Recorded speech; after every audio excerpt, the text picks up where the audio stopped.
जी काही निकाल आलेले आहेत कोणालाही धक्का बसलेला नाहीये। हा निकाल अपेक्षित होता, कारण निवडणूक आयोग हे कोणाचं हे सर्वांना माहिती आहे। मी मनापासून निवडणूक आयोगाचं अभिनंदन करतो। आज त्यांचा मोठा विजय झालेला आहे। साधारणपणे 65 लाख मतदार कमी केल्यानंतर काय होऊ शकतं, मतदानाचा अधिकार घेऊन टाकल्यानंतर म्हणजे काढून टाकल्यानंतर काय कुठे राज्य नेऊ शकतात हे आज दाखवलेलं आहे। ते होत असताना अजून एक आपल्याला बघायला मिळतं की हळूहळू त्यांच्या प्लॅनिंगनी असेल, वोट चोरीच्या प्लॅनिंगनी असेल, ईव्हीएमच्या प्लॅनिंगनी असेल, जे क्षेत्रीय दल आहेत किंवा रिजनल पार्टीज आहेत त्या रिजनल पार्टीजचं महत्व कमी कमी करण्याचा हा एक डाव आहे। आपण पाहिलं असेल गेल्या 1.5-2 वर्षांमध्ये नितीश कुमारजी यांची चर्चा मोठ्या पदासाठी म्हणजे पंतप्रधान या पदासाठी जोरात चालू होती। त्यांना बरोबर आता त्यांनी त्या आवाक्यात आणलेलं आहे आणि कमी केलेलं आहे, हे आपण पाहतोय।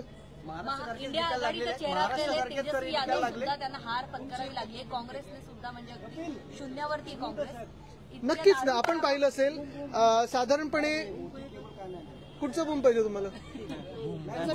नाही, त्यांचं दिसत नाही त्यांना।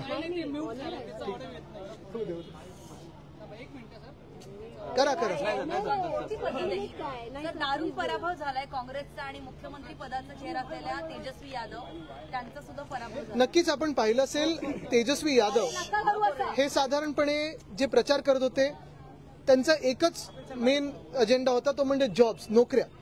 आणि जर ते पाहून मतदान होत नसेल तर हे धक्कादायक आहे। दुसरं म्हणजे आपण पाहतो नेहमीपणे एक अँटी इन्कम्बन्सी असते।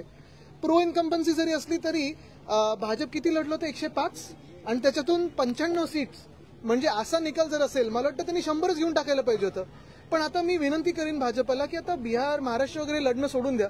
तुम्ही अमेरिकेत काही उमेदवार टाका, तिथे राष्ट्रपतीची निवडणूक लढवा आणि तुम्ही जिंकल्यानंतर हे टॅरिफ वगैरे सगळा जो घोळ झालेला आहे तो तुम्ही काढून टाका। तसंच UN जनरल असेंब्लीमध्ये तुम्ही उमेदवार टाका, सिक्युरिटी काउन्सिलमध्ये टाका, तिथे पण तुमचं काय एक दबदबा आहे तो निवडणूक आयोगाने दाखवू द्या। तुम्ही पॅटर्न बघा, मध्यंतरीच्या काळात राहुल गांधी यांनी वोट चोरी कुठे कुठे वेगळ्या वेगळ्या राज्यात झाली हे दाखवलं। कर्नाटकाचं असेल किंवा इतर मग छत्तीसगड वगैरे असेल, हरियाणामध्ये तर ब्राझिलियन मॉडेल ह्यांचेच फोटो कितीतरी वेळ छापले होते आणि सरासर आपण पाहतोय सगळीकडे ती वोट चोरी झाली होती।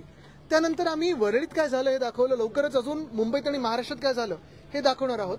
पण थोडं सोफिस्टिकेशन करत गेलेत भाजप। पहिलं हरियाणामध्ये आपण पाहिलं असेल सरासर आपण पाहतोय तिथे सर्रासपणे त्यांनी फोटो असेच छापलेत जे ब्राझिलियन मॉडेल असतील किंवा कोणाचे असतील। महाराष्ट्रामध्ये थोडं सोफिस्टिकेशन आणलं आणि बिहारमध्ये मला वाटतं त्यांनी आता चिंताच सोडलेली आहे की कोणी आपली चोरी पकडेल। त्याचबरोबर काल आणि परवा रात्री, कारण हे नुसतं निकाल आल्यानंतर नाही तर काल आणि परवा रात्री आपण पाहिलं असेल स्ट्रॉंग रूम मध्ये कोणी घुसण्याचा प्रयत्न केला, ट्रक कुठे स्ट्रॉंग रूम मध्ये घुसण्याचा प्रयत्न होता, व्हीव्हीपॅटच्या स्लिप मिळत होत्या, हे सगळं तर पाहिलंच। पण मतदानाच्या दोन्ही फेजमध्ये आपण पाहिलं असेल अनेकदा आपण देखील आणि विरोधी पक्षांनी देखील अशी काही उदाहरणं लोकांसमोर आणलेली आहेत। कोणी पुण्यात मतदान केलंय त्याच व्यक्तीने जाऊन बिहारमध्ये मतदान केलंय, कोणी दिल्लीत मतदान केलंय त्याच व्यक्तीने जाऊन बिहारमध्ये मतदान केलंय, कोणी उत्तराखंडमध्ये केलंय त्यांनीच जाऊन तिथे केलंय, वाराणसीचे तर भाजपचे पदाधिकारी जाऊन बिहारमध्ये मतदान करत होते। हे आपण दिसतंय, सरळपणे आपलं दिसतंय।